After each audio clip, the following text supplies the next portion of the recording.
Í hvaða einingum mælum við hávaða og hvernig virkar þessi kvarði?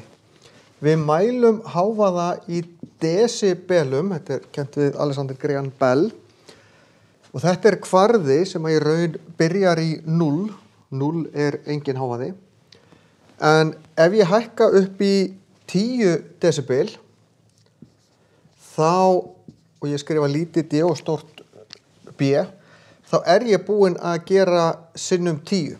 Það að segja, orkan eða aflið sem fer í að búa til hljóðið, því að desibelkvarðin í raun mælikvarð á aflið sem fer í að búa til þetta hljóð, búin að tífaldast.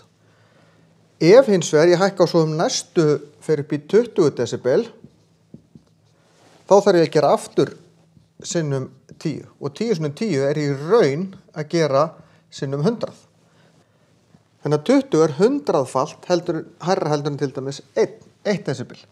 20 desibel samt eiginlega bara svona þægilegt hljóð, bakgrunnshljóð eitthvað, mjög lítill hávaði. Við erum ekki farin að tala um hávaða fyrr en við erum farin að nálgast 70, 80, 90 desibel. 85 desibel og þá sjáðu við erum búin að hækka ansi oft sinnum 10, við erum komið mörgu sinnum háværra hljóð og þetta í raun það sem kallað logarithmiskur kvarði, hann hækkar svona, hann hækkar hraðar. Hækkar ekki beint af því hann tífaldast alltaf. Og í raun tvöfaldast orkan við hver 3 desibel, það svona nákvæmari lýsing á þessu.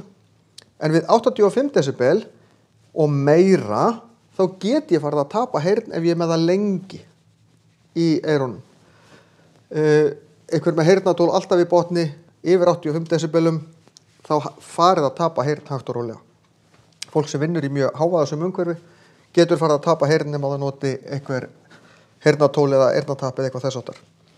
110 til 120 desibel geta valdið skaða bara í stuttan tíma. Við erum farin að finna fyrir svona óþægilegum hávaða í kringum 100-110 desibel. 140 desibel, sem gríðarlegur hávaði, við erum að tala um eldflaugaskotið eitthvað þess áttar, að þarna erum við farin að geta valdið heyrnarskaða bara strax. Þannig að við þurfum að passa hávaða, passa heyrnartól, vera ekki með of hátt, of lengi, því að ef við förum að tapa heyrn, þá erum við bara búin að tapa heyrn. Það ekki til neitt sem heitir að venjast hávaða þegar maður hætta að heyra. Við venjumst hávaða og tökum ekki eftir hún en við heyrum. Ef við erum hætt að heyra, þá erum við bara fann að tapa heyrn og það lagast ekkert aftur því þá erum við búin að eyðileggja ákveðin hár inn í kuðungnum í innra eyrun á okkur sem að nemur það sem við heyrum og ef að þessi hár brotna, þá eru þau bara farin, þau lagast ekkert aftur. Þannig að svona virkar desibelkvarðin í frekar stuttu máli.